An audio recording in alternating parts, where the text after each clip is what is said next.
Right, what's this in front of me? Right, so obviously we know you're a big part of the Hustlers University, so we get your frame pictures there. Andrew Tate. Yes. Paul, do you want this? So definitely put that up on the wall. We don't see too much of this guy anymore. Where can I sit? This will sit with you. I put it somewhere in the frame. But we did actually get you some Gym 24 merch as well. So I know you're a Celtic fan, so There's a wee green one for you. That's a wee sly one from your gym owner. Did they tell you to do that? Aye, cheeky innit? Definitely. Free marketing, isn't it? Right, so for anyone listening on you've actually put it up. So for anyone listening on Spotify or Apple, we've got an Andrew Tate picture on the wall now, and I've got a wee Gym 24 t-shirt. And then I think that's the best. There's a wee. The merch is really good, to be fair. Here, tell them I'll actually wear that like on the podcast and stuff, because this is like my mate's brand really nice as well. But class, definitely. How do you feel about Andrew Tate? Let's get a few TikTok clips out of the way. Let's get the views up there. You go first. So I didn't actually follow much of his stuff. Just by default, you go through your TikTok, go through your social media, it just naturally started popping up. Because you hate women. But exactly, because I'm a white male misogynistic prick. But I was curious more at the marketing side of things than anything else. But I noticed it was bigger than what I thought it was when people in our gym, we've got a lot of young guys, 16, 17, they were like, he's the best guy. And I was like, remember we were sitting, we sat and had a conversation with a guy who comes to the gym every single day, and he was like, nah, he's the man, he's the dog. And I was like, wow. I was like, he's actually getting into young people's minds. Also, I think when our age and late 20s, getting off life experiences, you can see through the bullshit. But I think you need to get one breakup out of the way and you realise that he's full of shit. Exactly, because what I was saying, I done a podcast with Adam, we were talking about it. He'd done like a wee plug where he said don't be a dick as well about Andrew Tate, which was quite good. But I noticed that he's actually getting people when they are in breakups, and that's when they hate women the most. So see, if you're going through a breakup, Andrew Tate will appeal to you so much. Whereas once you realise that women aren't bad, you're probably quite shit in the relationship yourself. See, the thing is, it's all quite a character though, because if you watch him in a video with that Mike Fuston, he's like a semi-normal guy. He doesn't mention women. They only talk about the gym. They only talk about boxing. He never speaks about women once.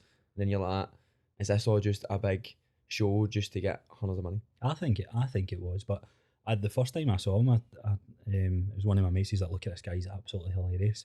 And I laughed at a couple of things that he said. It was a YouTube video where I think it was that first dates thing or something like, I can't remember what it was. But I found myself laughing at a few things, and then I started seeing a wee bit more of the hardcore stuff, and I was like, whoa. Yeah, the ridiculous stuff where he's like talking about like women shouldn't be able to leave the house. So I seen the TikTok that was like somebody had posted, and it was like, if your man follows Andrew Tate, check his go into your man's profile. If he follows Andrew Tate, get rid of him. And my wife Jillian, she sent it to me. She was like, "You follow him? Are you for real?" And I was like, "No." I was so straight away. I didn't even know about the guy. So this is when I started to realise, there's actually. Did you follow him? Yeah, I followed him. Yeah, for his marketing side of things, and then the marketing. Then I also seen a wee bit more of his content and stuff. I seen James Smith was like doing loads of content about him, and then he's took it. I think he's took most of it down and stuff. Oh, has he? Right. But see, the thing when playing a character, I don't think that makes it all right. No, I don't think it makes it all right. I don't think it makes it all right. Like if that just, even though that's not him, he's still like shown that to the full world. Do you know how it all works? Like how his business works? So they need to post TikToks of him. Yeah, so just continuously he gives them like hours worth of footage, and they go in that Hustlers University. Like I'll probably have clips now where I'll be up somewhere because of Andrew Tate. I'll be part of the pyramid scheme. But and see if I say anything good, and I've got that in the background. No, you're screwed. Anyway, we're going to try and sign it as well, like Hustler number one, top G, 88 or something. No, so what he does is he gives them hours worth of footage, and then they clip it up, and that's why you see it. Like, have you seen it where it's like games underneath and stuff? So the reason they put the games underneath, I've done so much like research on all social media, so you watch the game, Minecraft, and then Minecraft or like GTA and like cars like doing flips and stuff. I see that all the time. And then that's so that you watch it for a wee bit longer, and then if you click on their link and sign up to Hustlers University, they get like a cut of that. So he's literally got a massive pyramid scheme. Like probably the biggest pyramid scheme that's probably ever been. Obviously just literally made that up. Maybe Herbalife though. I tell you one controversial thing that I don't agree with, the taking them off of social media. I see why, but I think that's a very shaky road to go down, where social media, it's their businesses, they can do what they want. I'm all for that. But when we start taking controversial opinions off, like the whole free speech matter, like where does that end? Yeah, it's like, well, that's why Elon Musk is trying to take over Twitter, isn't it? 'Cause he's trying to fix all of that. Well, even like, see the last guys I had on, those kilted coaches, they put up like a thumbnail where they basically had their bums out. So their whole thing is like they wear kilts, and like that's kind of their thing that gets people to watch them. Do you know what I mean? That's like their identity and why people watch. So they showed their arse in a thumbnail, and they'd like, we're getting to like 100k on YouTube. Then YouTube just stopped pushing any of their other content. And that's why I don't like social media like quite a lot. If you're trying to be yourself too much, you get took down. Like I said the word cunt twice on stories, and Instagram stopped pushing me as well. Like, that's the only reason why I'm trying to stop swearing in my videos, is just because I see like the views going down. It's obviously Instagram, seeing that and then not pushing it as much, even although in my standard vocabulary it's just meant to come out. Yeah. I can't help it. Like, it's a sentence breaker for me. That's what happens with View Park and Bellshill. I don't tell people. I don't tell people I'm from View Park. I say Uddingston. Uddingston, aye. The upper class. Uddingston, the View Park. Luckily, nobody knows what it is, but then you see my videos and you see them in the scheme. In the back garden. Right, do you know where I want to start? I wanted to ask you, because I watched your story last night. It's just you crying. I was like, what's going on? That wasn't a cry. It was just a wee emotional. You were crying. Thing, so he was. But listen, it's all right. No. So we were just going back and forth the other day there, and I came up in my time hop that a video that I recorded last year, and I was speaking to James, and we were talking about how a year ago, to that day was when I decided to quit my job, phone my boss up. This job's not for me. Gonna go into health and fitness. So I was an area manager for a telecoms company. I'd been there for 10 years, so I had built a lot of graft and effort, worked up and down the country, over in Ireland, all this good stuff. And I felt I was at it was a good career, and I was making good salary, but there's something inside me, that desire to do something else in fitness. So I recorded I was like, I set up my phone. I was like, I don't know why, but I want to record this. And I never looked at that video until James was talking about a video that he recorded at New Year. Right. He's got blonde highlights and all that. And he's like, I'm in a dark place. I need to go. So I can't remember what yours was. I'll let you explain yours. But I've done the same thing, by the way. So the stories that I put up, like last night, I was like, look, I've came across this video. Who wants to see it? So I done a wee poll. And then I posted it this like yesterday morning. So the previous stories had fallen off. And I'm not even kidding. People were coming up to me in the gym yesterday and going, congratulations, mate. And I was like, oh, thanks. And I was like, wait, what for? It's like, gone off to do something that you want to love. And it's like your video. And I was like, no, that was a year ago. So I also addressed that this morning. But yeah, that was a scary moment. I was a nervous wreck. I tried to do that call so many times. What do you mean? As in, like, you wouldn't even try to set it up, or what do you mean? No. I'm more from messaging my boss and saying, this isn't job, because I just took a promotion as well, and that's what, because I thought what I was lacking was the next step up. So I got the next step up, and I was like, a month in, I was like, this is the same shit, same leadership. It's just a bigger operation, and thought more responsibility. That's it. Not even, it wasn't a bad job, but I didn't. I don't, at the time, and I'm probably still like this, but I don't like disappointing people. And I know he was like one of the youngest guys that's ever had a promotion at this height. This is amazing for your career, and that's why I got into the business that I was working for. It's like, it's a career for life. That's what mum and dad tells you, like, oh, you're never going to lose it. So there was a lot of my identity attached to that, and I was like, am I doing the right thing? And I was like, right, fuck it. How do you feel a year on? Oh, amazing. Yeah, best thing I've ever done. I kind of knew a month in to PTing, because I was PTing on the side, friends and family. Wasn't fully qualified. I had them on my garage. Interested in fitness for a young age, so I felt I could help the average person who is limited with their knowledge. So it's been the best thing ever. It's terrifying at the start, isn't it? Like, really terrifying. Yeah, so I didn't realise how successful I would have been in a short space of time, and I think a lot of that, to be fair, is from that previous job, like running different teams, different operations, leadership and communication. There's so much carryover to. Well, how old are you? I'm 28. 28. So I got my first management coaching job. This is where Coach Crosser came from. Right. I got a team of new young people into the business, and they were like, Dale, can you be their coach? So it was like a team coach, the manager, team coach, and then you helped them with systems and that. I was helping this wee guy. He's like, you're like Coach Carter, but it's Coach Crosser. And I was like, I like that. So I changed my Instagram handle to Coach Crosser. It was my gamer tag on all my gaming stuff like that, and then lo and behold, it became attached to the. We're gonna come back to the game stuff, right? Because we can't leave that out. You actually see it, but is that actually you? Do you know I done it when I was 16, mate. You were boy, you're 26. I used to do it when I was a wee guy. I record. What was the two things you could record yourself with? That because I had done it when it was like COD 4. Maybe, and then there was one that was like the £200, but I couldn't afford it, so I had the wee shitty one. The capture cards, that's what I used to film myself trying to get like triples and all that. And who's the geeks now? I know. I was for 15. I had a YouTube channel and all that. I think I've figured out the password and deleted all of them. Oh, have you? So when I was in college, when I was 16, 17, everybody found my YouTube videos. And one time I walked into the class and my video was playing, and I had a wee squeaky voice, right? And I was playing COD, obviously, and I was just commentating like MW3, and I walked in, man, and just like the game you were playing. But I had a face cam on, obviously, as a right wee guy, and I looked young now, so obviously I'm 25, so I walked into the class, I looked even younger, and I was like, I wasn't a confident person, so I walked into this class, my face is up there, and I'm talking, and I'm like, oh my god. So I went home that night and deleted everything.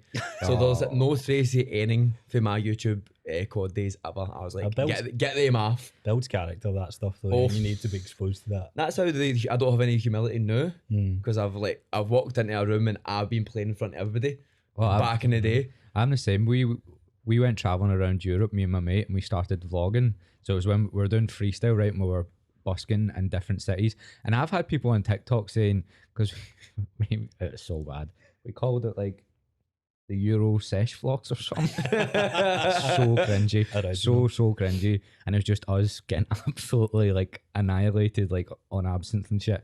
And like just posting like a 10-minute video. We'll start at like 2 minutes as walking around the city, and then it's just like 8 minutes of us absolutely fucked, like saying like "Come on, Eileen" and Prague and all this. But we were swearing the full time, and we went back to. He was from Belfast, and on the way back, we went back to his house, and we had like dinner with his family and all that, and they'd watched all the videos, and they were like saying all the stuff back to us that we were saying and stuff. We were like fucking 20, like traveling around Europe, just getting absolutely fucking shit faced. Yeah, sounds like a good time, to be honest. It was class. It was but people will still comment on the odd bit. They got like maybe 500 views a video, and then people will comment. Was this on YouTube? Yeah, like they're all unlisted. On private. I would actually get cancelled in a second for any of that shit. Jesus Christ. It's quite. I think if see the way technology is today, see if that was about when I know it was and when we were all in high school and stuff, but man, see some of the group chats and even the Modern Warfare 2 chats. Used to go on. I was going to say the Call of Duty lobbies, man, they would have been crazy these days. Oh Jesus Christ! Like every woman on the planet would be right pissed off at all the men in the group chats. Those group chats haven't ended. They're still going. Oh, the other wee guys are still on COD shouting at each other like that. Oh, fuck. How did the Twitch get? So did you have a choice between personal training and being a Twitch gamer? No, like, laugh away, man. I'm proud of it. I've always like loved gaming. That was the route I went down, as opposed to like drinking and stuff like that. Now there's a choice you make when you're like 14, 15. Some people go towards the parties and sessions, and I was a wee geeky nerdy guy that went towards gaming, playing Halo, all that good stuff. I loved Halo. Halo's class. So it was when I got a promotion in my old job where I was getting good money, and I was like, you know what, I'm gonna spend a wee bit. So I remember that to Jill come home and she was like, "The fuck is this? What, a gaming table?" I was like, "Don't worry." I was like, "I'm gonna be a Twitch streamer." And I could see it in her face. She was like inside her. Exactly, but she was like, "I can't say anything here because like how am I meant to like crush his dreams here that this isn't gonna work?" But I did a graft there. I streamed every day. I worked 4 days on, 4 days off, so I had abundance of time. And then I thought to myself, when was this? Were you still doing the job? I was still in my old job. So that was only probably 4 years. How did you not break up with you? Well, mate, I've said this. So since the day I met him, he's done a couple of things, right? Spent a couple of bits of money, and I'm like, how's Gillian alright with this?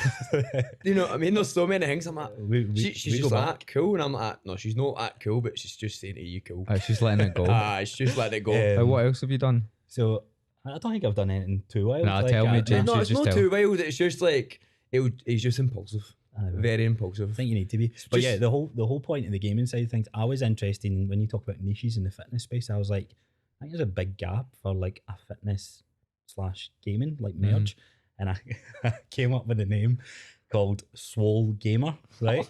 And I've not heard this. I've never heard this. I pitched it. I pitched this to my brother, and my brother came back to me. He's like, "You for real? Swole Gamer? Is that what you're going with?" And I was like, "No, but it's gonna be a cool name." And I was like, "No, I'm going with this. I'm going with this." And the opinion that I hold most over everyone else is my wife's. So I pitched her, and she's like, "No, stick with Coach Crosser. Just whatever you do, because you don't know. Just become a personal trainer. Just get a few clients." She was supporting me on the gaming side of things. She's like, "It might not work. Stick with the Coach Crosser." Like, wasn't it that it didn't work? I managed to monetize some content I was putting out on Twitch. I was getting about 50-60 quid a month for Amazon Prime subscriptions. I was good at the games that I was playing, or I was above average, I would say. And where I started doing a wee bit of creativity was like chopping up videos and trying to make them funny and putting some sounds on. So that's where I could explore that. And then I was like, I'm not making an impact. So you moved to PT after that? Well, I actually stopped it, and then lockdown hit. Everybody was gaming. Lockdown, COD. I actually brought some of me and my closest I bought friends. a PS4. Aye. Or whatever it was, PS4. Went and played it twice and realised I'm over COD. Oh, really? Yeah, it's shite. Nah, we got hooked. You miss Warzone, mate. That was like the peak of life, I'd say. Aye, that was peak time in life was Warzone during lockdown. Sure. Nah, I played 2 games. I was like, I need to get back to work, man. I definitely see that. We were all working from home, so like you can say this now. Where you're like conference calls like. I was there for 5 months straight, and I think I got up at like 8 in the morning. I was on COD for 9 right through after having breakfast, right through to 9 at night. See, that gives me the fear. Oh mate, That game actually You can gives me lose a the lot fear. of time. I lost a lot of time and a lot of energy. Do you know what I mean? I went from like being high energy to really low energy every day. And I was like, is this gaming? And then when I stopped gaming again, I was like, I had this energy again. And I was like, you know what? Maybe gaming's not actually that good for you. See, Call of Duty 4, 5, Modern Warfare 2, I reckon I've had about 60 days game time like between them all. Really? Like, that's horrific. I used to stay off school and all that. Oh, I definitely. Like, I used to be like, I'm going to prestige today. I'm not going to school. Do you know what I mean? That's how bad it was. They're rookie numbers, man. I'm telling you. I was going to say that. That is rookie numbers, man. hours. I'd add more than that. That was bad. Really It's bad. only a couple of weeks ago that I've had to delete everything off my. I've got a gaming PC and all that, but I use that for my video edit and stuff. But You had to delete it all. just at weekends, see when I had free time and I was like, right, let me listen to a podcast, let me do something. I can get some information, record some. I productive towards my business. Find myself saying, oh, play a wee game of Apex. Next thing, I'm not even playing with any mates. So that I'm like 4 hours deep here, and then I'll be like check-ins and that, and I was like, this isn't good. I need to. It's an obsession. It's definitely an obsession, but I'm self-aware enough to check it, so I just removed it all. Right. Do you know why I want to get used to on as well? Because how long have you've been PTing for? Like over a year. I would say like full time. Yeah, I've been helping people for a good couple of years for sure. But I've been learning, and it was that Mind Pump podcast. So they've got about 1,700 episodes. I've listened to every one, a couple of them twice. Found them in about 400 episodes in. Once it get to the 1,000 mark, I used to get this like. I used to be in gyms and pure gyms, and I'd be listening to PTs having a conversation with their clients, and I'm like, "Oh, I'd do that, man. That'd be an amazing job." So it just that gets stronger and stronger. So I think your business done pretty well in the first year. A lot of PTs fail in the first year. A lot of people quit. So I think it's 80%. Yeah. 80% of people quit in the first year. You're now 4 months in as well. 3 months in. So I wanted to get you on because you have done quite well in the first year, and it's more. I want to get what you've both done, because it's a fucking hard job to do. I don't think people realise how difficult it is. And I think I'm starting to get a lot of PTs listening to this as well, just because when you get other PTs on, it's actually not clients that listen to it, it's actually PTs that listen to the podcast. Aye. I think that's why like James Smith and all that do a lot of content around like how to actually help PTs, because you find it's actually PTs that listen to it. So what I wanted to ask you about as well is, you said before you went through a lot with anxiety and stuff, how did you get out of that, and did PTing actually help you? Because you said that you'd managed to like get out of it. Whereas when I had it for like a year, I don't remember like ever properly just being like, oh, I'm out of it now, but it did eventually fade. But you seem to have like tactics. I had anxiety for like 10 years straight. Like, and what did that look like on a day-to-day basis? Would that look like just worrying that nobody liked you properly? Do you know what I mean? Like even friends and family, like obviously they didn't like you for this or that, like constantly. It all started when I was like 14, and when I was in a like no rough household, but a lot of arguments. So when I stopped sleeping so much, I didn't even realise it at the time, but like I got less sleep when I was going into school. I was doing worse in school, and so that slowly progressed. I was a late bloomer, right? So my confidence was lower than most people's. So that just progressed into later life, and then obviously when you start going on a sesh, that makes your mental health even worse. And once I started like settling down, I was like, I'm still not right. Do you know what I mean? Like I'm still feeling this way. I thought it was just the sessions and that. Still thought like people don't like me, or like I don't know what to say. Like I couldn't go to my barbers, right? Because I was like, I'm scared to go for a haircut because I don't want to talk to him, because in case I say something wrong. Like, is it like that? Have you seen the Lemmy sketches where he overthinks what he's going to say? Honestly, that's what I would do. So I wouldn't go to my barbers to get my haircut, just simply because I was scared in case I said something wrong to my barber, who I go to all the time. Do you get me? Okay. So see now, I go for a haircut every week, right? Just because that makes me feel good. And I don't even think about it now. But so when I split up from Mrs. last year, I was like, you know what? My family sat me down and like, you're being a fucking dick. Right? I was like, I know, but I don't know what the fuck's wrong. Like, I'll be honest, I was like, I don't know what's wrong. And then I was looking at it, I was like, you know what? Probably have really bad anxiety. But my anxiety didn't come out socially. Like, I still chat like this, but my anxiety came out in ways like I thought people dislike me. So I'd like go off and man, like from time to time. So I went and got therapy. I thought I'd went and had a couple of NHS therapy, right? Yeah, and, so what was that like? Tell me what NHS therapy was like compared to when you went and saw out somebody yourself. So NHS therapy, you wait for so long to get it. So see, by the time you're going on that set day, you feel like you're kind of past it. So you don't get out what's really in here. So you're not able to sort it. So when you go 3 months down the line to this appointment that you've been waiting on, you've been working on yourself anyway because you know it's coming. So what happens when you get therapy, when a lot of people get therapy, see as soon as they book the therapy session, they feel better instantly. Yeah. That's what happens with everybody. And then they go and then they don't put as much effort in it because they're feeling better. So they don't get it all out there, whatever it is. Some people's, everybody's different. Yeah. So when I went, I left and I felt good.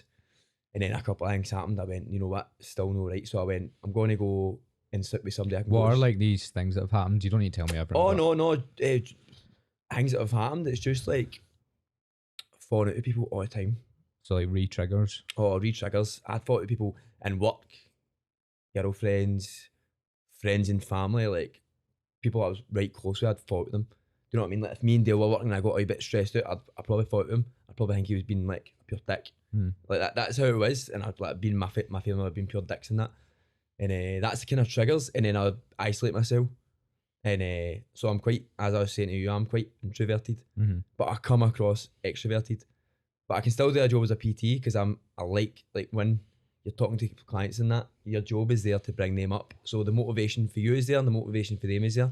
So chatting to somebody like that is fine. So I just always thought I was going to fight people. So I was like, I need to get out of this. Like, this isn't good. I'm 24 and I'm still feeling this. So when you go to somebody who you know is going to be there the next day, so I done something that's called the Linden Method, right? So it's a bit different. This is all the stuff that I want to hear about, by the way. I know, this is it. I want to hear exactly what they got you doing, what helped you. So last year, I was sitting, I was like, you know, everybody's saying that I do this, it must be me. Because a couple of my family members, I always used to say, you never take the blame for your actions, you never take the blame for your actions. And then I was sitting like, I never take the blame for my actions. You know what I mean? Like, obviously the other people were about me, they were doing some things as well, but I was doing it like my life is my life. You get me? Yeah. So my actions are my actions. I can't blame other people for them when you get to 24. You can't be doing that. So last year I was like, right, I was sitting. Was this after you had the breakup as well? This was that kind of... This was right after. No, I knew I needed to do it. So that's why we broke up, because I need to be myself. Like 100% needed to be myself. Like I always tell my pals and that, look, you need to be yourself, mate, to like get at it, because that's what everybody says. You need to be yourself, you need to be alone. And I was like, man, that's going to be lonely, but do you know what, I need to do it. So we split up, and I was like trying to get back to the gym, and I was just struggling to get back in. And that's when the gym's just opened last year in April. I was like 9 stone 12. I seen the pictures of yours. Really skinny, and like looked so different. My confidence was absolutely shattered. I was looking at the ceiling. I remember it quite well. I think it was like maybe the 30th of April. I was like, I'm either like genuinely like going to end it, or I'm going to go balls to the wall and whatever I'm going to do in life, and it's going to work. If it doesn't work, then I'm fucked. Do you get me? Like I was like, I'm fucked. So got up the next day, looked at people like therapy wise on Google, and I found this guy had thousands of reviews, and it was called the Linden Method, and I was like, man, it sounded like, I was like, how's this work? He was like, so people were saying I had anxiety for 20 years and it's gone. I was like, surely no. I was like, see if you feel like that for that long, you're like, there's no way somebody can fix that. And like, so it was like 2 to 3 months and it'll be gone. I was like, no way. That's impossible.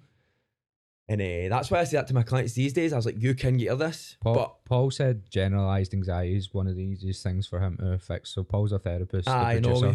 So he said the other week that's one of the, like, if someone comes to him with that, it's actually one of these. It's horrible when you have it. It's horrible. Actually horrible.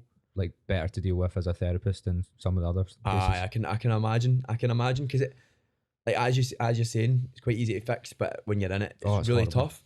So I was like, surely not. Like, so, but I went, you know what? It was 400 quid for 5 sessions, right? So and you were like, I'll just throw money at that as well. I was like, throwing money. Because I worked hard, and I was like, no, that's a good thing to throw your money at. No, definitely. No, but I had all this money. I'm like, you know what? What's 400 quid now? Nothing. And so I went, and it was only 5 sessions, and it was going to be like 2 months. I was like, what? This isn't going to work, man. I was like, 5 sessions for 400 quid. Yeah.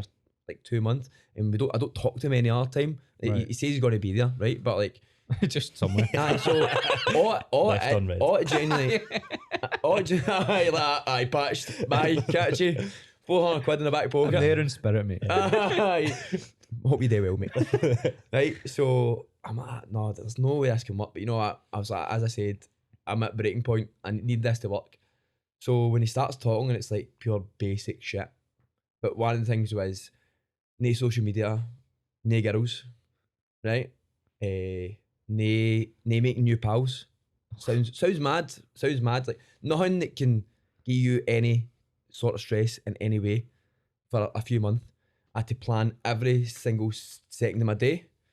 I had to try new things. What did the planning look like? So actually, like, so every half an hour, I had to have something booked in. Did you write that in a diary? I wrote in a diary. I had to get a daily diary, and for the second I woke up, I had to plan exactly what I'd done, whether it be making breakfast or having a shower. The simple things, I needed to plan everything. And if I had a wee gap, then I had to plan something in it, because I wasn't thinking about anything.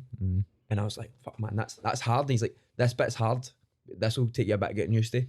So at the start, you're like, I'm usually just sitting chilling, and then when you sit and chill, like that's when you start thinking about things. I was like, you know what, that makes sense. So in time, I had my day fully booked, and sometimes I was doing things, I was like, this is quite shite. What were the things you were booking it out with? So I was trying to learn how to play guitar. I still can't play the guitar. Fucking shite the guitar. It's actually solid. I think that would drive me suicidal. Oh, that's genuinely that. I was like, this is brutal. I was like, how do people play guitar? See tuning a guitar. I even hurt my fingers trying to do it. It's so serious. See tuning a guitar, it's solid. Is it? Oh man, like, I was like, this is the worst part. Just go on walks and listen to podcasts. Simple things, mate. I'd clean my house all the time. My house was sparkling. Wasn't it this morning? No, it's no sparkling anymore, because I've always got other things to do. But cleaning my house, so I'd like planning to clean my kitchen. I'm not anxious anymore. So it's a mess. So genuinely, it was just like learn how to play a guitar. Oh, I can't even. There was something else, like there was a guitar and something else, and then just like podcasts, walks, exercise, work. Right, but that would be the full plan. And so for there, and then a month in, I was doing all this every day. And there's something mad that happens with anxiety. See, like your symptoms that you had for anxiety, right? So mine's was like a tight chest. I had this thing where I couldn't really breathe properly as well. Aye. So I honestly must have went like a year, and I would always be obsessed with my breathing. So I'd try to go like that, and I couldn't take it. You know the way you inhale and you can feel it going in your chest? I couldn't do that. So I got hyper obsessed with my breathing. Then social situations would really stress me out, and I'm like really social. I'd never been scared to meet anyone ever. So that was starting to freak me out, and like I couldn't sleep and stuff as well, and then my appetite was completely gone. So I was like, that's one thing. Like my appetite was the worst one, because you'd be eating dinner and be like, I can't even eat any of this. So what were like the symptoms you had? Symptoms I had were anger. Hatred, mate. Hatred. Extreme hatred. I swear to God, I'm not even kidding towards on. yourself, or like Towards myself life? and other people. Do you know what I mean? Right. And life, I like honestly like see if somebody triggered me, I would go off. You know what I Right. mean? Like I would see red, and I would self-sabotage. So whether it be fucking going out in the sesh or what, do you know what I mean? Or no doing the good things, doing the bad things, doing the things that give me instant pleasure. Instead Were you taking stuff as well? Aye, fuck aye. I didn't want to ask you that in case you. No, I didn't don't wanna mind. talk about it. I'm open about that. My You know? dad thinks I've never touched anything in my life, and I've said them like 5 times on Aye, this. But I'm just podcast. like, I hope he doesn't Look listen. at it. We live in Scotland here. Like, know what I mean? Like there is I was people so- that It's haven't. common. I was never bad for it, but like, was it gear and stuff as well? Everything. And that is the worst. Ending. So that's how I knew it was like. So sometimes I sat down and I go, do I have a drug problem? I go, no. I got to a point where I don't have a drug problem. I just have a problem, and that's what I go to when I have that problem. Mm. Do you get me? Yeah. So I was like, so I don't have a drug problem. I just have a problem. So when I realised that, it made me feel a bit better, because I was like, I was Because drug problem sounds intense, doesn't it? does, Like, if it you- does sound you say to intense, yourself- and like There's obviously a lot of judgment with it though as well. there is a lot of judgment. And That's how I just, you need to be an open book. I watched there was a TikTok clip of Matthew Perry talking. I can't remember what the guy's name is, but it was really triggering to watch. It was like a TV show, and the guy was basically saying to him that he has the willpower to stop, and he was like, "This is within you to stop." And Matthew Perry was just getting absolutely fuming. He was like, "You don't." Like, he was like, "Have you ever been addicted to something?" And he was like, "Well, this is what happens to me. If I drink, I can't stop thinking about drinking." Right. And I literally just thought about this yesterday. To anyone that thinks that way, I'm like, how much time do you spend on your phone? And it'll be like 5-6 hours. I'm like, have you ever tried to stop? I bet you can. Solid. So like, imagine that with something else. Aye, something Because bad. we are all addicted to our Yeah, yeah. phones, Oh, like aye. completely 100%. addicted. So imagine what it's like when you're addicted to alcohol or food or Oh, aye, aye. drink or whatever. Oh, aye. You can't just say, "Oh mate, just stop." I've Aye. tried to just stop my phone. I can't. So what I've done, like, see, I've put timers. You can put like Aye, I've Like, got so- them, mate. I just so get aye. them to fuck when Aye, it comes exactly. up. When It they just come says you've been up. on Instagram for half an hour. Like, I know, mate. Get the But fuck. Let me that's go. when- Let me stay. That's when I started reckoning. I was like, I'll put a timer. I'm not that bad. And then it's like, there's 15 minutes. Like, snooze. Yeah. There's 15 minutes. Like, that's half an hour. Snooze. And I'm like, been on this for 4 hours. Yeah. Like, the Sunday is gone. It's So, fucking horrible. It's hard. So that's aye. They're lighter things, but that's Right, continue. Where were you? Where were we? With your like, anxiety? like you were using, or say. Aye, right. Oh yeah, so- because you were taking drugs quite a lot. Oh, aye. So, like, see, like you're talking about when you do something, you can only think about that one thing. That's how I was like. That's how I'm still like that. So I need to watch what I'm doing. Mhm. Do you know what I mean? Like, I can't go down that route, because as soon as I do something like that, that's all I can think about. So if I'm a night out, that's all I can think about. Don't think about anything else. Don't even think about having a good time. Don't even think about talking to people. Just think about that. Right. And that's not a fun way to be. So, back to last year. So, one thing that happens with anxiety when you're in something like that, whatever way it is, whatever way is helping you, you sit and you go, I'm anxious about no being anxious, That's the worst. right? So you're sitting there like, I'm not scared. So why am I not scared? I'm scared. I'm not scared. Aye, you're like, Scared about being scared, but not scared about. aye, so scared. you're sitting there. So one of the, I had a conversation with him. So I came on, I was like, mate, I'm not anxious, but I'm really worried how I'm not anxious. And will it come back? He's like, this is the next step in the process. He's like, you will feel like this. This is when you need to stick to it the most. This is when you either make it or break it through this schedule. program. Aye. You need to stick to your schedule. It's because this is when you're either going to go back to your old ways and just stay it, or you're going to smash through it. Block the girls' numbers. Aye. No, so see at the time, right? Like, Don't do it, you wee horny people- bastard. people were messaging me, and then I was like just patching them completely, and they're like, this guy's a fucking dick. Do you know what I mean? This guy's a fucking dick. Sticking to this guy. I'm sticking to this. Like, I'm 24. Like, if I can't talk to a girl for 3 months, then come on, what's happening here? Do you know what I mean? I had bigger goals than just to talk to some girls. Obviously, it was hard. It was solid. Like, I won't even lie. It was the hardest thing. Start looking at some things weird. Like, Aye, TV's looking quite nice. Aye. Twos are becoming That little solid pillows, 11s. delicious. No, what you do, you get that, you're like, fuck man, like everybody's starting to look really fucking good. Pressing up against your kitchen counter like, oh. But like seriously, it's a crazy, like it was so lonely, like super lonely at that time. Like I was really, really lonely, but I knew it was working. Yeah. So, but that also taught me like to work hard. If you're lonely, then you know it's working, because you know you're working towards something that's gonna bring something else. So, and being lonely in that time, and then coming out it as a much better person who's able to converse with people and just have a good time and no think you don't like me or you don't like me. I like you, by the way. Just no, that's all right. That's all right. Aye, Fucking no, but like if I met Dale and he'd asked me to do videos before, I'd be like, nah, man. Like he's got like other intentions. But now, like I take compliments for what they are. I take people's intentions for what they are. If they say their intentions this, then I believe them. But before I'd be like, they say their intentions this, I'd be like, nah, their intentions actually this. Like the worst possible outcome. That's what I would always think. I remember for 10 solid years. I remember when we did start doing like the odd video we had, there was still I could tell there was like a wee bit. I'm always like that. Like I'm always like it always be there a wee bit. Like 100%. Like my brain is 100 mile an hour all the time. Like I wake up in the morning 100 mile an hour. I'm not saying I'm always chatting 100 mile an hour. If I'm sitting chilling, I'm always thinking about something like consistently. Oh, I'm like that. Aye. I don't ever switch off. No, it's hard. That's a hard life. Yeah, and I think when you come into this, that only heightens it. Right, we'll do podcasts.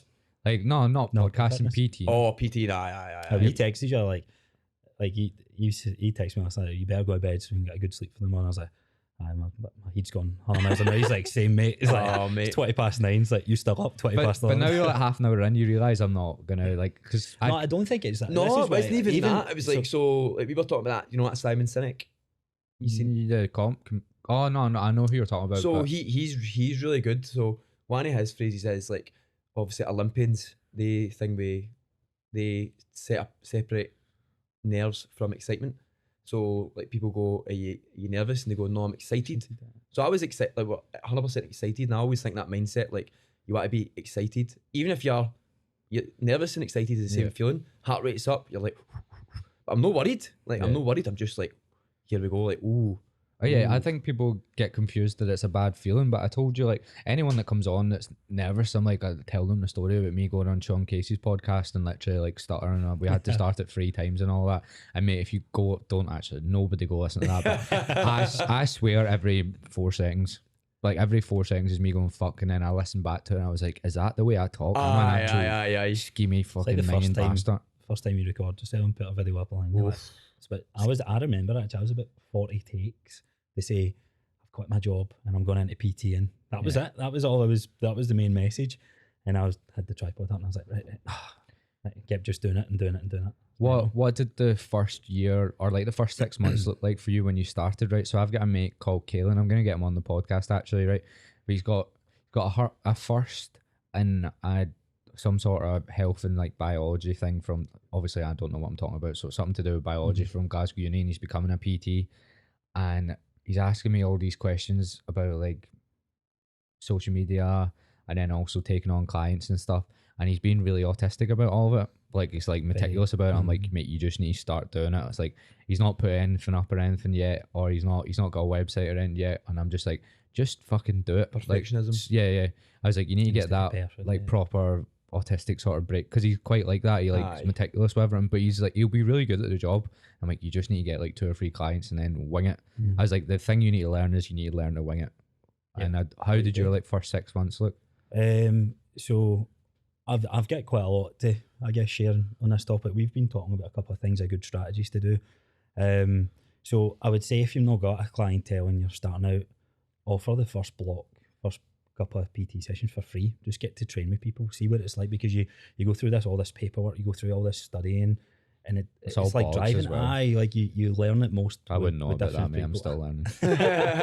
But so for me, I was a little bit lucky because I set up this garage setup, and then during lockdown, it was like, look, I started PTing Jillian's sister, and then it became Jillian's mum, and then it became my friend, it became my friend's brother, and then that just kind of spiraled out. So I got to see a little bit of range. But my strategy going into a gym was I want everyone to see that I'm here all the time, and that like that. So my thing I say all the time is, you don't walk into a restaurant that you don't know and tables are empty. You walk out. So if, my mentality was, if I'm always here, then people are going to want to work with me.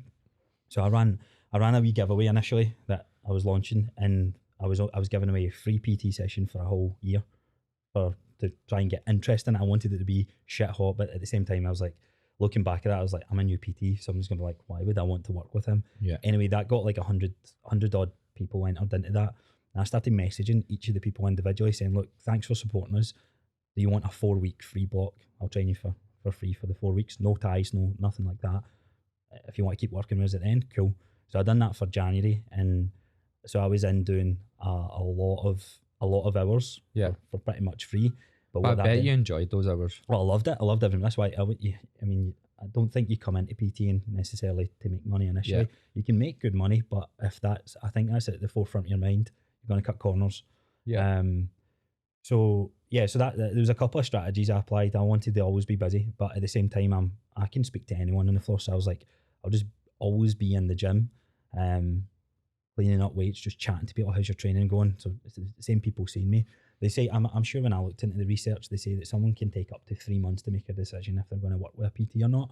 So that's always in my mind. And when I was training with people as well, I'm dotting all over the place, but when I was training with people, I wanted to be so engaged with that person. I'm walking around them. I don't want to just be static there counting reps. I'm like that as well. You see that all the time. So it's like chest up here, shoulders back here.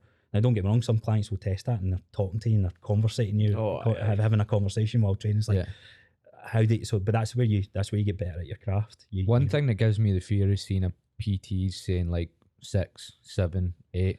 I'm like, I see myself doing it sometimes. I'm like, I catch myself. No. Yeah, but I'm like, but you feel like you need to say something back. Yeah. So in those points, I don't like say anything, but I'm watching exactly what they're doing. Because see if they're midway through a set and everyone's going perfect, but I try not to stress about saying what's the point in saying something? You've got them to that point where what they're doing is perfect. So try not, because I think going 7, 8, 9, that's when you start hating your life. It's a long day. It's a long day when you're doing that. So I was at the point where I was. I would rather think of what I'm going to ask them what they're doing at the weekend or something. Do you know what I mean? Before they finish their set. Because that's when they enjoy the experience. My clients come in, they can't wait to tell me what they've done at the weekend. Like they text their ex or something, they can't wait to tell me. I feel like that, man, with right good gossips. Yeah. I love it. I go in, I was like, can't wait to hear what Daniel was up to.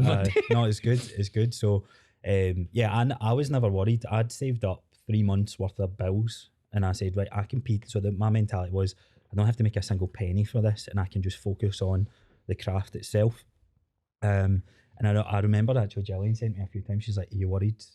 Picked up any clients. I was like, nah, I think I'm going to be fine. She's like, you worried? And then very quickly, I don't want this to come off as big-headed, but it isn't at all. In the first month, do you know why it's not coming off big-headed? Because you offered free blocks, so don't say you done big-headed, because you done the right thing for me. So within the first month, I had my books full, and I was up. When I say I never closed my books. I stopped. I was like, I'll be in there from 5 in the morning if I need to 10 at night, Monday to Sunday. So I've only just recently said, right, I'm going to try and cap where I am with my in-person so that we can potentially explore some other parts, helping a broader range of people. So that was the in-person, and just always been there. I think anyone that goes to that gym I took pride in the comment is, do you sleep here? And I took pride in that. I've always had a very high work ethic. Some people are like, you're going to burn out. He does. He's got a high worth get. Honestly, I'm struggling here. I'm struggling here to keep up. I feel I've been conditioned in my previous job from running teams, because you take that stuff home, you're always on. So I've been pretty resilient to that. I've had burnouts in the past as well. You had burnouts with PTing? Not with PTing, no. I have. The interesting thing, it can be tough, I guess, relationship wise. I think when I come home, we've had a few run-ins, and I know I'm not paying as much attention to Jillian, because my mind's going. And then you've not spoke to her for a week, and you come in with a mad gaming thing. Exactly. What comes in with me? That's James. Got a funny story about that in a wee second. So in person, I was never really truly worried with. I think if my advice to anyone is, if you're going to try and do it and you're in another job just now, get that safety net, because see that pressure and not knowing that you have to make a single penny from it. I was so lucky, to be fair. When I moved back, so I was in Australia and I knew I was going to do it for like a year. So my best mate Michael, actually know him. Everyone thinks I met him on Instagram. We know each other from before, and we decided we were going to do PT, and he went back a year before me. I wasn't ready to come back to Glasgow, so I fucking hated it. And then get sacked from the call centre. But what happened was, cause COVID happened, we basically had to pay like the equivalent of a pension, right, in Australia. So like maybe 10% of your wage goes into this pension, but when you come back to the UK, they only give you like 25% of it back, so you get fuck all of it. But because COVID happened, they were like, you can take all of that out tax free. So I got like 9 grand from that, and I wasn't good at saving. So as soon as I got that, like I literally titled it like PT money. Like I had a savings account, and I was putting money into it because I was now not going out all the time because I was spending all my money. But COVID meant I could now put money in there. I had a PT fund. I had that for like a year, but then that like $9,000 came in, and I was like, right, that's my safety net. And that like helped my head so much because I went back to my dad's house. COVID helped quite a lot of people in that sense. You saved a bit of money, and then you're like, actually, I do what I want now. I just kept going out. I was prolifically going out at the time. Like I was getting on it every weekend. I would not have saved a single penny. I was the same. So sort of sorted my life out money wise. Yeah. Because I went, well, what can I do? Sit in the house and eat it, or go out and make money? Yeah. So strategy wise for social media, I've done a few things since I've started. One thing that's worked really well for me is that, so people always like, how do you know what to post? How do you know, like, where do you come up with content? So listening to seeing other people like you might do a thing. It's like, I've always been the mindset of, well, that's your way of explaining it. That sparks an idea in my head. There's that imposter syndrome. It's like, why create this? Gavin's already created, or James has already done that. So I managed to get over a hurdle from a wee bit of coaching that I got from like that mentorship group and with the Mind Pump guys and that. And the way they explained it to me was, you might have 100 followers, you might have 10,000 followers. People are following you for your take and your information. By not posting, you're being selfish. So that flicked a switch in my head.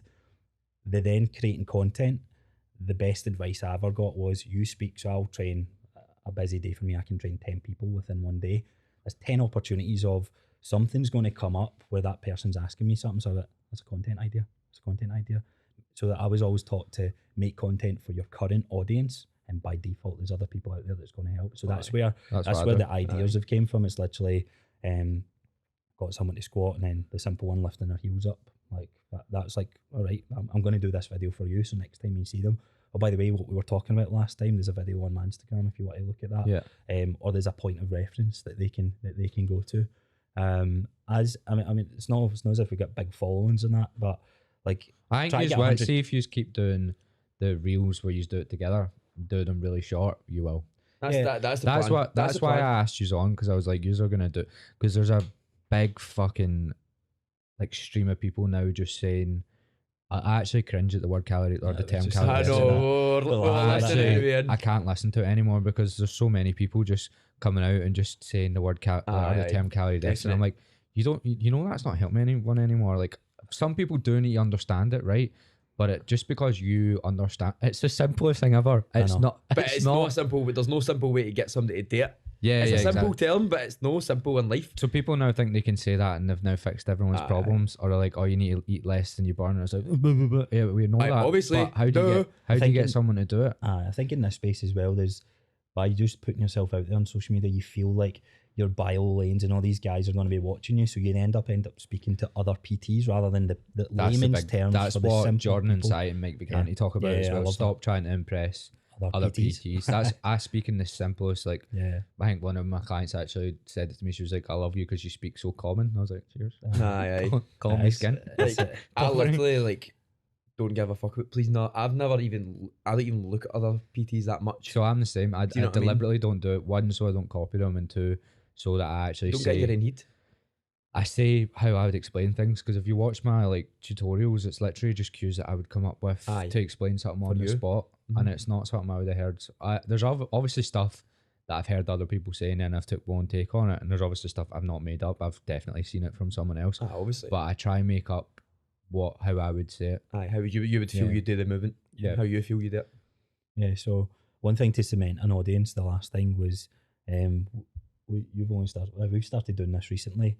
Any follower we get replying with an individual video message like, thanks Gavin for the follow. Look, this isn't a sales pitch. This is just, that actually does mean a lot that you follow us, and if you've got any questions, health and fitness wise, ask us, because I think we're going to get lost at one point if we keep chasing the views and the likes and stuff. We're not like that, but I can see already. I'm like, fucking hell, that video's popped off, and I'm like, who cares? Human nature, mate. Like, so it's try to check ourselves and go, right, we're doing this to help as many people as we can. And it's letting people understand when they come onto the page, this is just to use more information on health and fitness. Yeah. And I obviously have a laugh as well. The main thing just now, I'm just having fun with it. Like I said, like early on in our PT careers, and it's the number one thing is you're always constantly learning. Your communication is constantly getting refined. So by posting a video, like, right, I actually feel a wee bit better about pitching that deadlift form or that calorie deficit, saying it in a different way, like all these different things. So it's actually helping us become stronger communicators. And if you have that skill down to a T, you're going to, like you said earlier, you could have you could be the most book smart person ever. However, being a PT is not about being book smart. No, like if you're not liked, it doesn't really matter. You need to be a likable person. You need to be and I think you can generally learn that just by coaching people. Yeah. Like you can like, I don't think I was that good with people until I worked in bars. Mm-hmm. So until like the way I spoke in bars is like the way I PT. So I started online on its own for like 6 months just because it was lockdowns. Actually, I'd done it for like a year, but I moved to London. I wanted to do in person, but I fucked myself over by getting a lease in London and stuff. Yeah. So I've only been doing in person for like 7 or 8 months or something now. But it gives me the fear when I see people get followers and then just go straight to online. Aye. Literally scares the life out of me, because I'm like, you don't learn anything. Well, you do. You do. That's a lie. You learn stuff from online, but the people skills you don't learn at all. Yeah, because you don't, like, you tell someone to do a movement. What's the variety of people that you've saw in person, how that movement breaks down? How many people have you been with that couldn't do that movement how you told them? So if you tell one person online and don't do it right. I've got a few clients that came from online coaches, and it kind of checked my ego a wee bit, because I was like, I want to, obviously, natural progression is to have some sort of online element. And one thing I never really thought about was actually saying no. I don't think enough online coaches will say no to people that come to them. I've had a few clients that went. I get people get raging at me because I'm like, nah. Yeah, exactly. So I think to kind of be in the online space there's an avatar of person that you can coach. I think someone who's new to the gym and all that, I believe they're better to spend their money with an in-person PT. Maybe even if it's for a month 100%. To show everything. 100%. Especially at the start.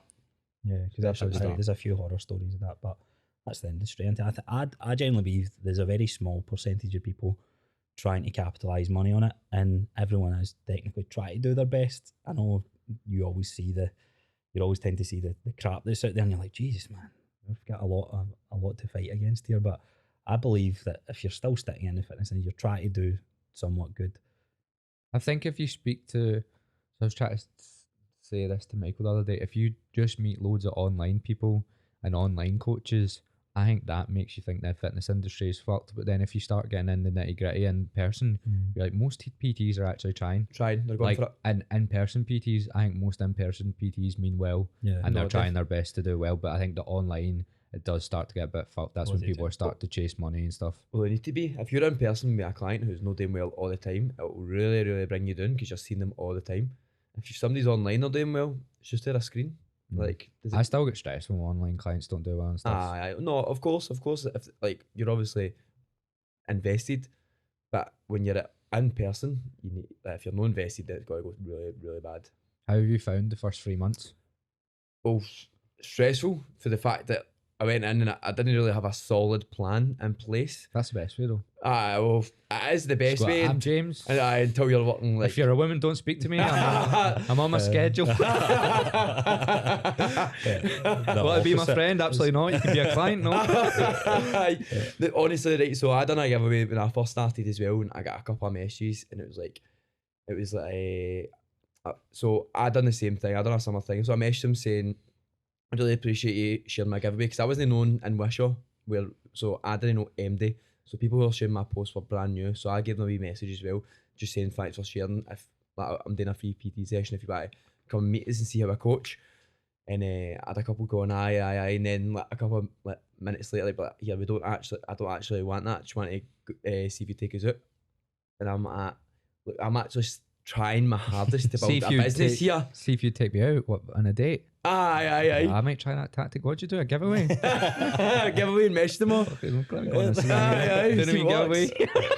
But genuinely, I was like my whole purpose here is like to be a genuinely really fucking good PT. Because it's a funny story, right? So when I first started in there, he was going for his wedding, and the gym owner and Gym 24 really thinks really highly of him for good reason, of course.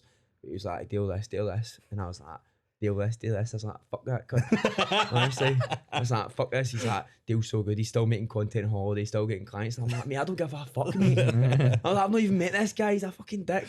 And then he came in and I was like, no, he's actually quite a nice guy, right? So, but it came for that. And I lost my train of thought there. I've not even lied, but it was funny because he was like, deal this, deal that. I'm like, fucking. And then when he came in, I was like, you know what? He's actually a really good PT. And I was like, I could learn a lot for him. Definitely. To be a much better PT for the off. So he's like taught me a couple of things straight away. And the added stress of getting them into my, like, being able to train people like that quicker was really stressful. So I had a quick burnout, I'll no lie, but that's because I was getting everybody onto my app. You got an app? We've got an app. Just using trainers, Just oh, trainers. right, yeah. But even for my in person, no for online, because I find that having everything in there keeps my clients accountable, even if I haven't seen them. Yeah.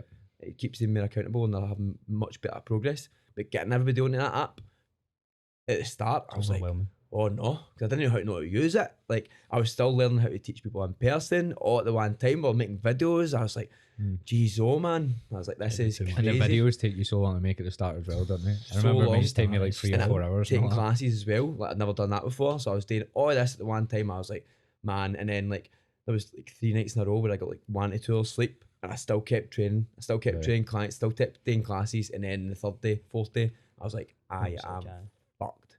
I broke up with my missus about a month into PTing just because she was like, you're working too much. And all. I was like, fuck it. And you're like, well, that's all I do, so I'm going there. Yeah, because I was like, I'm not going back into a call centre. No. Because she wanted to like move country and then just get shite jobs and stuff. I was like, nah, this is what I'm doing. Where would you got to move to if you were to move?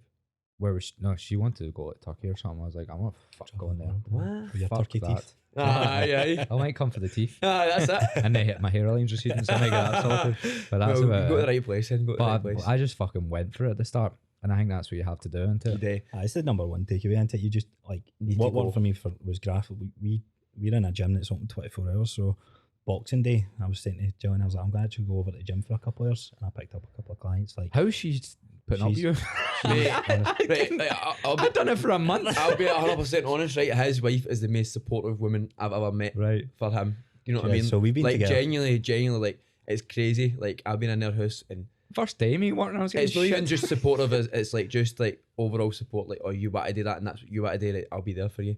She's mad. Right? She's probably the biggest fan. The biggest fan.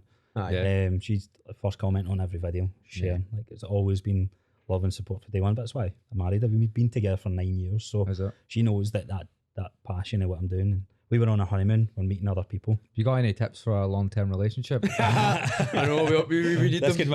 Good. My record's 6 months. A separate podcast. That's not a long time at all. But you know, I think I was 1 day into the 6 months. I was like, oh, this is a new record. Broke up with her the next day. No, she definitely puts up with a lot. Like I know I can be hard work, but I'll never say that. Obviously, she will listen to this and she'll be jumping for joy. Going, oh, so some brownie points here for sure. But like when you talk about how does she put up with me, so I came home. So I've got a very nice house. We got it before lockdown and got a really good deal on it. So I've got an extra master bedroom with an ensuite. And I said to her, I was like, look, me and James are doing really well here. I was like, do you think you can move in with us for a bit? And she's like, what? She's like, you serious? So, but this was the initial conversation. And we've yet to kind of work this out, but like we want to join up. We're potentially it's a high potential because like everybody that I know is successful, like they live in a flat with each other. Obviously, that's a different, what was the word I'm trying to think about? Different environment. Different dynamic. It's a different dynamic, obviously, like living with somebody's wife in their house. But at the end of the day, if you want to be successful, you need to go for it there and then, as you say, at the start you need to go for it, but then you need to keep going for it. Yeah. You can't just stop. Yeah. You need to continuously go and go and go. And as long is you're mentally all right and you keep going and you make sure everything around about you is good at the same time. I just see if Michael's got a girlfriend as well, and I live with her for 6 months, and I joke about me moving in with them, and she even gets angry just at me joking. Well, that's what, like, when he's... I've got another bedroom, by the way. I know, but she's got another bedroom. But no, I mean, I've got another one for you. Let's go. Come on. I think your wife followed me, so I'll give her a wee message. Can I move in? No. So like, we were sitting in Costa and doing a couple of things, and he showed me a couple of things, and he's like, I was speaking to Gillian last night, and I was thinking about maybe you move in. I was like, No, it wasn't as direct as that. She'll kill me if she listens back to this. No, it was more on like... Right, all I've gathered is me and James are moving in tomorrow. That's all I've got from this conversation. Simple as it gets. But no, me and James, we've not really figured out what it is, but we've kind of set up a business together, brought that together. Hopefully when this podcast releases, we've kind of got everything that we need to ready. I've seen you've got an Instagram account. Ready to yeah, so we don't really know what the exact plan is yet. But I think certainly creating a space where we can both bounce off each other, because we work really well with content stuff, like the people that we train as well, like they love the content that we're putting out. So I think we're on to something, even if it's just for them. That's success to me. I'm not interested in having millions and millions of followers or anything like that. Just hearing the feedback from clients, like, that was such a good video, what you done, that made sense, the way, that was a funny video, like it brings a wee bit more makes you feel really good. And ways you never think, you know what I mean? When somebody else says that to you and say, oh yeah, your stuff's really, really good, it's not as if, oh, that video was alright. It's like, I fucking love your videos. And you're like, days? Yeah, so I think we knew we were onto something. So we don't know what that looks like yet, but... So go back to the Linden Method, because there's two things I want to talk about. I want to talk about that and go back to the girls, because I love the no girls chat. So I've banned myself from girls like 3 times. I've never spoke about it in the podcast, but I'll do it. Right, let's do it. It's crazy, because we on? Aye. Right, so we'll talk about the Linden Method. So as we spoke about there, it's like tricking yourself that you're anxious. So you still are anxious, like 100%, but it's you believing that feeling is anxiety instead of you thinking you're excited. Or like, so I'm a really excited person all the time. Right now, I understand that it's excitement. I understand that I'm just hyper. My brain goes 100 miles an hour. But when I was growing up, I wanted to be like a normal. Like everybody else was normal. Everybody else would sit still, but I wouldn't. And I would want to stand up and I would want to sing and shout. I wanted to be Henry Larson. Well, that's even harder than what I was trying not to be. That's definitely more difficult. And I was just trying to no stand up and sing, not be a professional footballer for Celtic. But I get you. So few operations. So like, now that I've been through all that, like, I actually just like I embrace the craziness, the hyperactivity. But when before I was taught that this is that and that's no anxiety, it's actually hyper or excited or blah blah blah. I actually forgot about all that, to be honest. And now that that's been brought up, I'm like, I'm the same person, but I don't think it's anxiety now. I think it's excitement or drive, or just I don't want to be bored. When I get bored, I just get really hyper and I start thinking about things I shouldn't. So I need to keep going. And now that I understand that, I need to keep going and keep pushing and keep driving and keep working on something, and just that I have a lot of energy. I realise that I did trick myself into having anxiety for years, but it was really just I was excited, but society and like people like that, social pressures were like, you shouldn't be like that, you should be like this. Whereas really, I'm really hyper, I'm really outgoing, but like sometimes I like to chill. Sometimes I'm really loud. People are like, you're the loudest in the room, you get the loudest laugh. And before I'd be like, oh man, I'm not gonna laugh. Whereas now I'm like, ha ha ha. You know what I mean? Like, I'm gonna embrace it, because it's not a fake laugh, it's a real laugh. Like I'm really laughing. And it's just like I embrace that hyperactivity. Whereas before people were like, oh, you're like this. You're weird because so I would go down, I'd take it down. And when you bring that down and you're not doing anything, that's when it all comes and it continues and it eats at me inside. You know what I mean? The people closest to me, like probably like ex-girlfriends are like, right, I don't really want you to be like that. And I'm like, right, I won't be like that. That will fuck a relationship that up. Will, but like it wasn't like that intense, like don't be like that. But it was like if you could chill it out, it'd be better. And I'm like, well, I'm no. Yeah. But back then, I was like, well, I will try. And then that like, made me feel even worse. But I didn't realise it was that. But now I go, you know, I need to be me, and I'll meet the right people. I'll do the right things, and things will work out if I'm me. That's why when I started making my videos and that, like, it's just like me. Yeah, obviously, sometimes It's like raw truth. it's if raw anything, truth, it's like mate. a fresh start into it, because you can now be like, I can do this, it. people see Finally me on do what I social want. media, so like, I'm obviously going to be the same in person. Aye, Like, that's probably helped you quite a lot as well. aye. So when So everyone know, you know that everyone knows what they're getting. Aye. Because I've watched quite a lot of your videos now, and you're the same. I think I'm the same, to be honest. You're the same. yeah. So I think that's the one thing that social media can be quite good for if you use it right. But if you're fake, obviously, then you need. But then you Be the end fake up person. creating a following of that, and then try to keep that persona up all the time. Like that would be It's hard. that cause anxiety. Like, No, that's what it is. I was trying to keep a persona for years. I was trying to be like this cool guy, because I wasn't when I was younger. Like I was trying to be this cool guy, like when you were younger. trying to get like birds that like. Go on. Sorry. No. That's, What did he say? I said when you were younger. When you were younger, I was trying to be a cool No, guy. try to be this cool guy, try to get birds. You know what it's like, man, when you're younger, like, why get all the birds? You know what I mean? You know what I mean? You're like, fuck it, man. Like, that's the main goal in life. When you're a young guy, man, you're like, it's birds. And then... See when you think of it, everything you want to like achieve when you're younger is literally for birds. You want more money, so you try to better birds. You want a house, so you try to better birds. You want a decent car that you try. I've not figured that one out yet, so you get better birds. You want to be Henrik Larsson, so you can get better birds. I would guess I've had a different upbringing for you. So it's like a wee bit different. You never horny bastards. That's because we live, so Single, close together. Aye, that's true. That's what it's like in our That's area, it. mate. We're That's where the down stench here. Come on there. Aye, we're down here, mate. You're up there. Looking down at you. Aye, you're like, patience, man. That's what it was like for all of us. Aye, From definitely. as soon as we hit 15, it was like birds. So I was always in like I was always a relationship type of person guy. I met Jillian when we were 18, so Fuck 18 turning 18 turned 19. We're coming up 10 years in October. Prison sentence. I don't think so. I think No, if you find guys, it, no for find, you, no for find you, the right definitely. woman and you'll be fine. Definitely no for you, man. Definitely no. So that's what I wanted to talk to you about. So I've banned myself from girls like 3 times. So but it's always been when I've went through a rough patch, right? Because I feel like anytime I've been like anxious or something fucked up's happened in my life, it's easy to go like, right, I'll start dating, and like you can find that it becomes like a coping mechanism. Not even if you're going out with someone, just if you've got someone there. So even if you're like seeing someone or whatever. So I've actually banned myself, because then see if you're seeing someone and then stuff goes wrong with that as well, it just makes you 10 times worse. So like anytime I've actually like went through a rough time, I've stopped speaking to any sort of female. Aye. So like as you say, like as obviously I went through and I was like that to guy, can I speak to girls? And he's like, Mate, I'm so horny.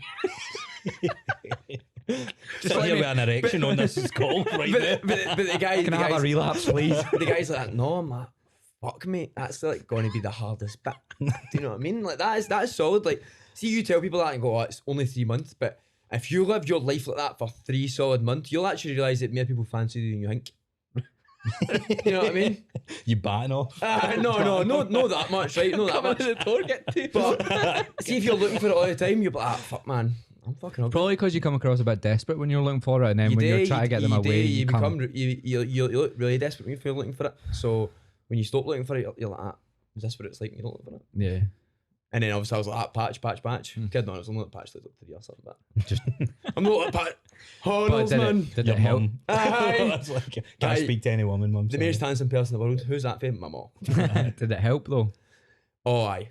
Yeah. Aye, so... Because I've always found a lot of anything I'm anxious about actually might be to do with like dating and stuff. I know, so I find that as well. I found it help, like, look at women different. To be honest, look at relationships differently, and really, you know, go. Like man. Aye, like this man, aye, definitely. I've got. I think the Few same about women as he principles does. there. No. So, like, I used to think, oh, I need a girlfriend to be like to feel good. Like as you say, that coping mechanism to always have somebody there. You need somebody to make you happy. But no, like what I realised for that and having been myself, I was like, I'm really happy myself. And then from there, I go, I'm going to meet somebody one day. Like I know 100%. So I convinced myself that. So, but I know now that I need to be happy, and then that person needs to be happy, and then we'll meet each other in the middle and support each other and be happy together whenever that happens. But before I stopped talking to people for that long, it was never going to be like that. It was like, it was all about like looks, go out, make each other happy, right? Yeah. And steady. So I was like, I need to see them because I'm not feeling that great.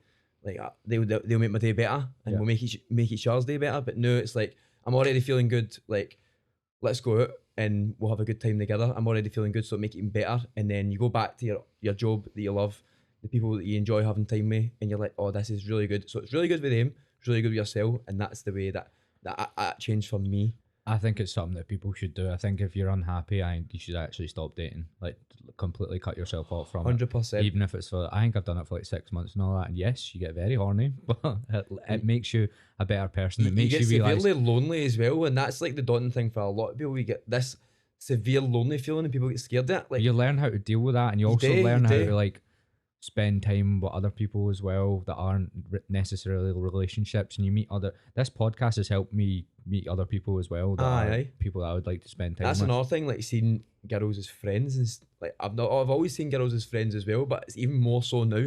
Like you see a girl and like that, like there's no intention there, you just have a really good connection, you're just really good pals, instead of trying to always find that like that relationship connection, find that hole. Basically I think it's definitely harder. It must be like, because me and Jillian actually talk about this all the time. It's like some of her friends are single, and it's like got a group of my friends are single. Are there One right anyone here, I can hook you up. But we talk about it's like how do people it'd be so. I don't think if me and Jillian met in this day and age, like it'd be harder for us to connect on that level than what we did when we were younger. 100%. For sure, because we went through shit together, and like you said, but it's not my responsibility or Jillian's responsibility to make me happy or her happy. We need to take our own accountability, take our own shit. But she's my biggest sounding board, and likewise. So like wee things like I'll say, right, if you ever catch me on my phone or if I'm gaming or whatever, like check me, because I should be doing stuff in my coaching. She'll say to me, like, should you be doing that right now? And then I'm pissed off in that moment. I'm like, I can do what I want. And, like, and then I'm sitting there going, man.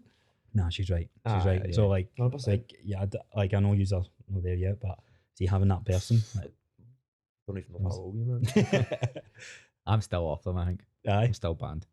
Are you still banned? Are Give you? myself till Christmas. Aye. I'm off. Oh, that's a long time, mate. That's a long time. Just in time for Valentine's Day. Aye. Just in time for Christmas. Santa. I don't know. The horny Santa Claus. I need to stop saying stuff like that. You got so many clips with it. Right. The last thing I want to finish on is your experience with bodybuilding, because I never realised that you actually competed. Walk us through the full process of that. So, guess what brought me into fitness was appearance. I remember in high school, it was about third year. I was always very competitive. It started with running, and then in high school, someday a girl, of course, comments on, "Oh, he's got a six pack." And I was like, 50 press ups, 50 sit ups every night. I'm not even. That's no word of a lie. I wasn't like that when I was younger. I no, I never said that. Wee horny Santa. So, but because you do, like you said, you crave that attention at the age of 15, 16, whatever. And I think that it led me down of, right, how do you get bigger? It's like, because I'm focused so heavily on a lot of insecurities of being the small guy. So I was a skinny guy as well.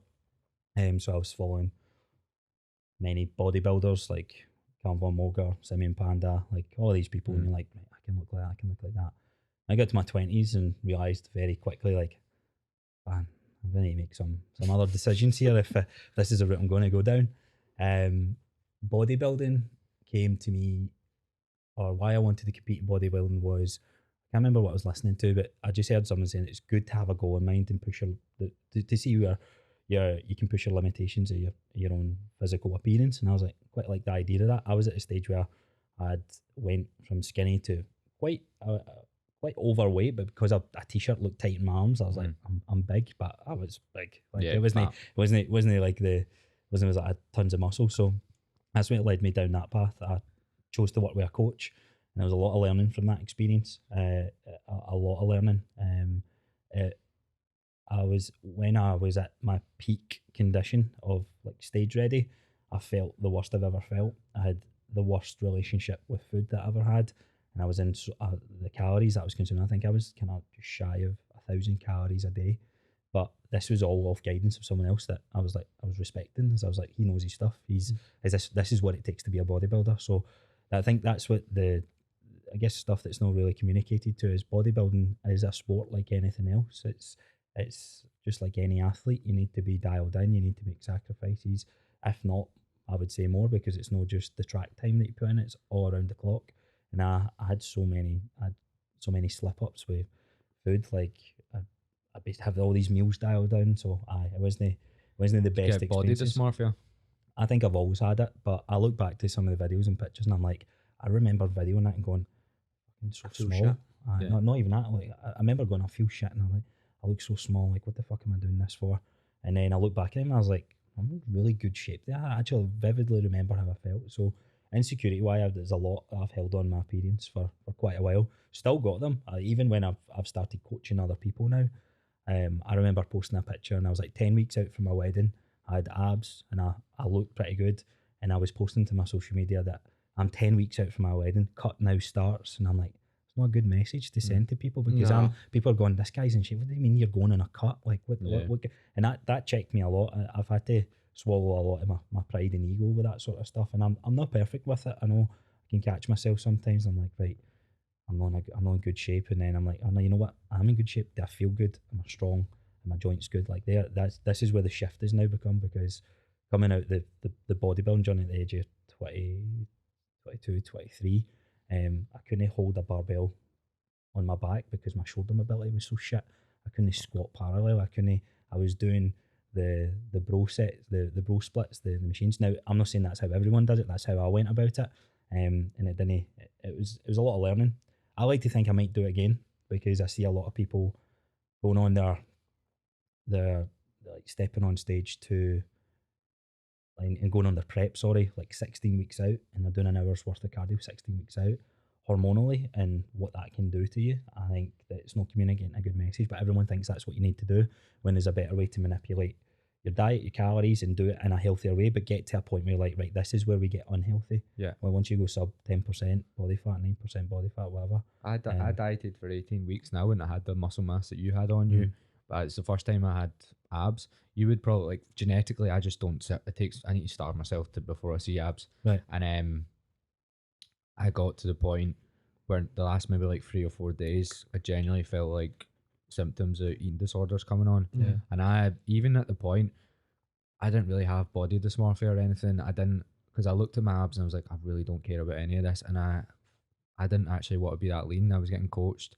and it was so that I could lean bulk for ages, but I shouldn't have been dying for that long. 18 weeks is a long time. It's a long time. And I was on sub 2,000 calories for at least 12 of those weeks, which is, see, when you got up every day and you're like, I have 1,800 calories today. That's it. And I have had that for the last 10 weeks. It's fucking even that is the calories that you're given for the calories I was given for my coach.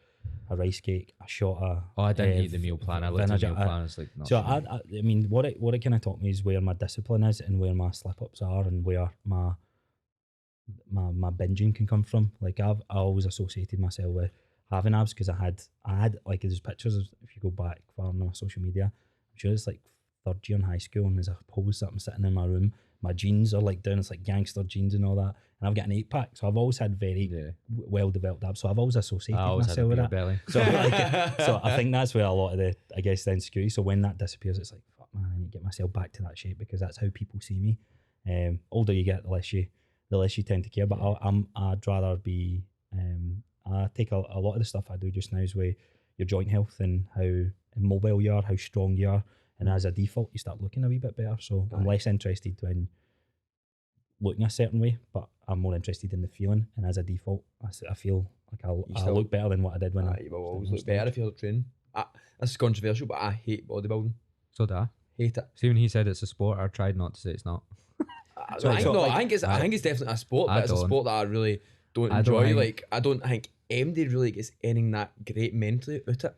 See, if you don't make it, you've fucked your body up, and not many people make it because it's highly genetically.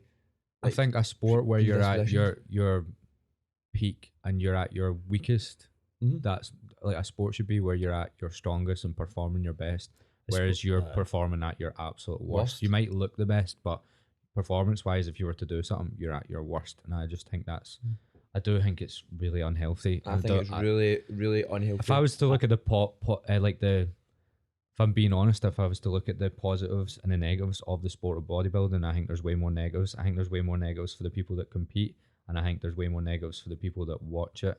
Just in general, that's my general consensus. So but you're always going to have when you've done it, you're obviously going to feel different. No. I can get on board with everything that you're saying there. I absolutely agree. But I think you look at any sport, I would make the argument, and there's no sport out there that's healthy because it's an obsession over one thing. That's what makes it unhealthy. You look at American football players, the life expectancy of those guys, what they put themselves through to play that sport. So maybe it's not a sport in the sense of that it's performance, but it's certainly driven by a disciplined work ethic and mentality, and people love that. That's why people like Andrew Tate and your David Hoggins, that's why these people associate and grasp onto these guys, because they're like, man, I want to push myself. I had this conversation the other day. I was like, our ancestors in the 1940s, 50s, they looked at what we fucking done in this day and age. They'd be like, you're putting yourself to a Spartan race. What? You're going into a gym and you're lifting weights, because the natural way of being fit and healthy was you worked in construction, you were a farmer. Yeah. Like all this shit, they were going, what do you mean you put oil in your body and tan yourself up to look a certain way? But bodybuilding interests me less more so now. I think it is the Achilles heel of the fitness industry just now of that's healthy. And I liked your point now, but it should be a separate category. Yeah. Too many bodybuilders go into coaching, and then it's the vicious circle. Bodybuilders should only coach bodybuilders. Absolutely, yeah, because that's where the experience lies. Yet, society, we look at a picture and it's like, oh, look at the shape that guy got into. He, like we were joking earlier, like he got a comment on social media because he didn't look like he goes to the gym, and I think this is a good thing. Which is mad, because you can like deadlift 230 kilos and stuff. You're a strong fucking cunt. I know. It's actually but that's where the bodybuilding makes, like, when it gets, so we're talking about Andrew Tate. That's where the bodybuilders getting a young guy's heads with even if they're being honest about the steroid use, they're like, I take steroids like this, right? So I'm going to take steroids like that. Yeah. Do you get me? Exactly. Like, so even if you're being honest, I mean, honesty is much better than not being honest. It's better now, but see, you say earlier, I was looking at Simon Panda. He's like, "No, I'm natural." I know that. Fuck, he's natural, mate. I didn't believe it. I used to have arguments with my friends. Like, he's fucking natural. He's just working harder than any of you. So I take a lot of pride, going, right, you know what? I'm going to work as hard as I can. When you look at it like that, right? So if you're looking at somebody who says they're natural and they're massive, you're going to train naturally to try and get that big, and then you might jump on the juice anyway. If you're looking at a guy who's unnatural and says, I go to this unnaturally, and it's all your TikTok, right? So this guy's saying, I go to this, taking this. We guys, 15, 16, 17, are going to do that. So like we're talking about Andrew Tate, like we're not going to do what Andrew Tate does, because we know we've been through hundreds of shit.